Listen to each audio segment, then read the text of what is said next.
You just can't miss the Envy McKee Show.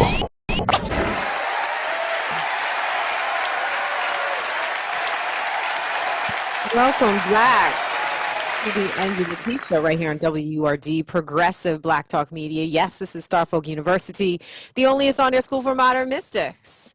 And I am Envy McKee. And on the ones and twos, our Dean of Keeping the Ship Together, DJ Young Phenom. So our shift prompt for the month of March is the art of being fire, all caps, and fire standing for forever, invigorated, remembering eternality.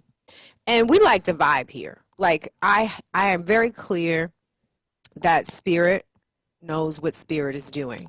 And so Dawood Motegi is going to be jumping in a little earlier. He's supposed to be in the 8 o'clock hour. He's going to come and we're going to talk.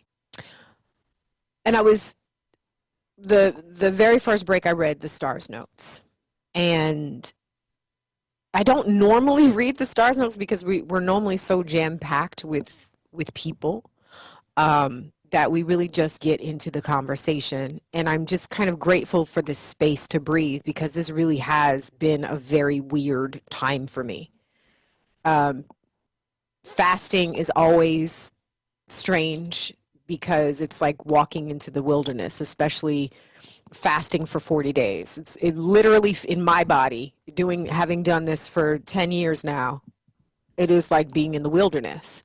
And from one day to the next, 1 week to the next, 1 month to the next is strange business. I never know how I'm going to feel. And especially after having a fire ceremony, which I've never really done before. I think I did some very basic, not effective version of a fire ceremony once or twice. Have you ever done a fire ceremony or burned things in the fire when you just threw with it, Jordan? To be honest, can't say I have. No, right? It's not. No.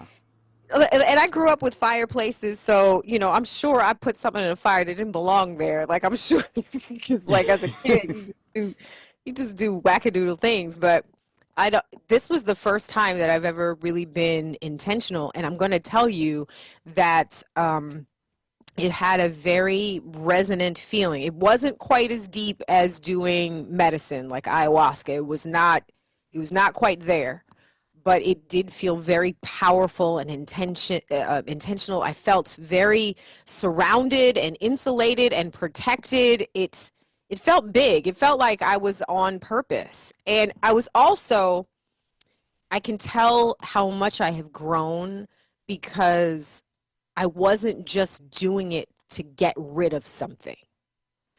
I don't know if you've ever experienced what it feels like to just be sick and tired of being sick and tired, and so you're ready to just do anything that comes up. Oh, you want me to run across the bridge?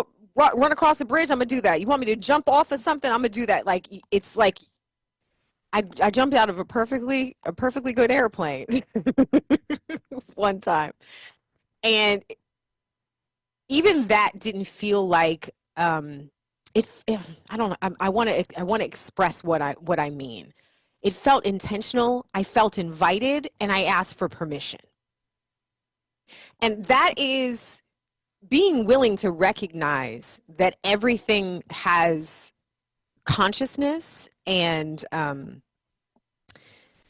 everything is made with the same stuff. So my consciousness and the fire's consciousness and Dawood Motegi's consciousness are all connected. So having a sense of reverence that's the energy I wanted. I had a sense of reverence in my fire ceremony. I recognized that the flames were working with me, and not that the flame is I'm not saying that the flame is a person, if that makes any sense, but the flame has consciousness. And I'm not trying to make this convoluted, y'all, because I am growing and I am learning through it. But I do recognize that our ancestors, our indigenous ancestors, had that energy. When they did ceremony and flame were involved, They went in with a sense of reverence. They asked permission. They know what kind of energy to put into a flame so that the flame works with you and not burns your stuff down.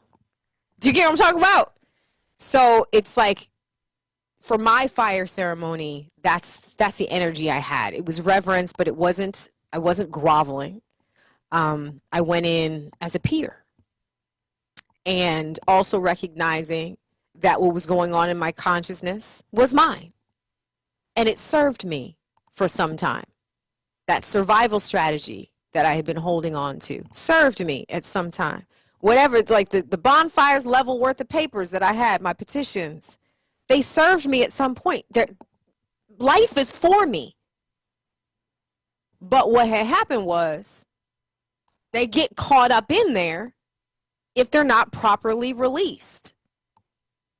And then you're just dragging around old stuff. Clothes that don't fit no more, shoes that hurt your feet, energies of people who are who you probably never thought of, but they just lingering somewhere in the back of your psyche. And so all them things went on the paper, all them things with gratitude, y'all. I had gratitude. Gratitude. I am so grateful to release this person. I'm so grateful to release this energy. I'm so grateful. I can't remember all the things. It really was like 3, 4, 5 pages worth of things. But I released them with gratitude. And even though I'm still saying I'm processing, I felt, and I feel now, so like there's so much room. And when I sit in my meditations, and even though I had spaciousness before, it's like there's still spaciousness. And then I also recognize there's some stragglers.